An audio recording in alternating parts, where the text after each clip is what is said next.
Happiness does lie in contentment. So then we need to look at method.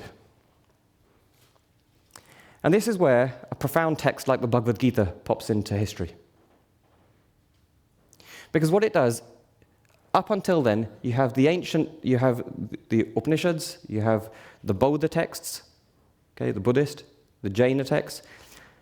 These traditions are existing rather in the forest or in the capacity. These individuals that are engaging with those things are in the capacity of monks, as it were. Well, the Bhagavad Gita comes as a very profound text, because what it does is it addresses some issues. If everybody goes to the forest, we have a social problem. But then if you can only access that reality within, if it is actually within, or we're within it, if you can only access that by going to the forest, then we've just prevented so many people from accessing it. So we have a problem. So what the Bhagavad Gita does is it says, you're able to access that even in your normal life.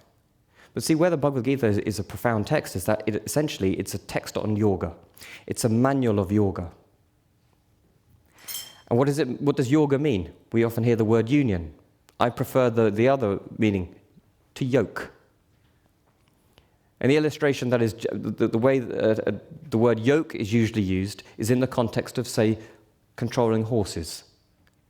Now there's an analogy in the Kathopanishad, I believe, where you have a chariot, a passenger, a charioteer, and horses. And of course the connection is there with the reins. And so that's used as an analogy. So the horses are going all over the place. But the horses of the senses need to be, the reins, which are the mind, need to be what are needed to control the horses. And the charioteer is the intellect, is the buddhi. And it's through being sharpened that way we can yoke the horses. So the way to be yoked inside is effectively explained through the Bhagavad Gita. Now how amazing, because it doesn't just give one way. It gives us a number of ways. Whatever your temperament is, whatever your natural inclination is, that can work for you. But there are mechanics behind this. There are mechanics behind how these systems work. So just to illustrate what these systems are, just in brief. Jnana Yoga. Through the path of inquiry, can we understand what our essential nature is and come to a state of realization? Through Dhyana Yoga, through meditation. Through Bhakti Yoga, through completely surrendering to your beloved. Beloved with a capital B. And through Karma Yoga, acting but not worrying about the fruits. Why is this important? Why is understanding what these different systems are, the mechanics behind them, important? Well, when we understand the mechanics of something, we get to appreciate more how it works, why it works, and what we're doing, rather than just being told. So if we have a look at, our investigation to awareness, our attention is on objects. How do we bring our attention back to the subject itself? In other words, how does awareness become aware of itself? How does the eye see itself? How does a torch shine light on itself? How do you take one step closer to yourself? We do that by coming to a state of rest. All these systems, if we look at it, they all allow us to do that. So if we engage in Bhakti Yoga, Bhakti essentially requires us to completely surrender. If you don't have to worry about something and you surrender it to someone else, that pressure goes, and you feel that. There is a relinquishing of all those worries. And when it's done to the absolute, then certainly there is nothing to worry about. There is a coming into a state of rest within. Karma Yoga. It's the ego that wants to get results. But the irony is, whatever's going to happen is going to happen. There is no control I have on the outcome of things. I can do things, but I have no control on the outcome. And so the result of that is that I could be frustrated if it doesn't turn out my way. But what does the Gita then tell us? That our focus, our entitlement, our focus should be on action itself and not on the fruits. Because it's going to happen the way it's going to happen.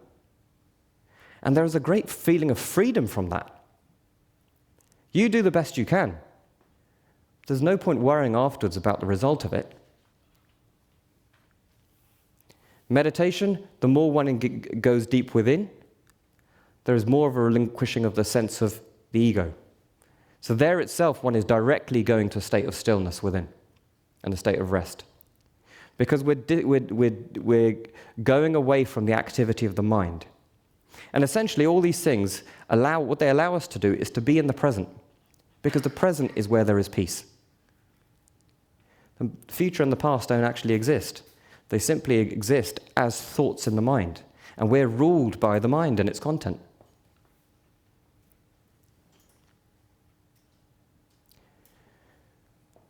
So ultimately, if we're looking for happiness, we have some systems in place for us.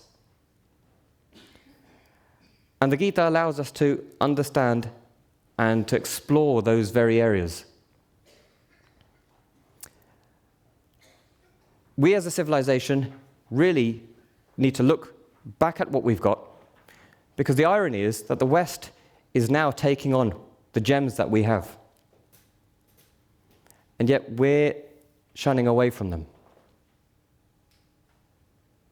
So my request, well, it's not really a request, my hope is that at some point we do get to recognize this more and more. And I think with the presence of the internet, with social media, more information is getting spread. We are at a very special time in human history where all this information is being accessed. In the past, a handful of people would have had access to this. But now these ideas are being relayed in common language. Every individual who's dealing with self-help is going back to these sorts of ideas. But we forget where they came from. And I think it's our responsibility as those here who are being very conscious about our identity and our heritage. It's perhaps our responsibility to start pushing these things forward. And I think the platform here is one such platform that is allowing us to do this. So I think on that note, I'll end.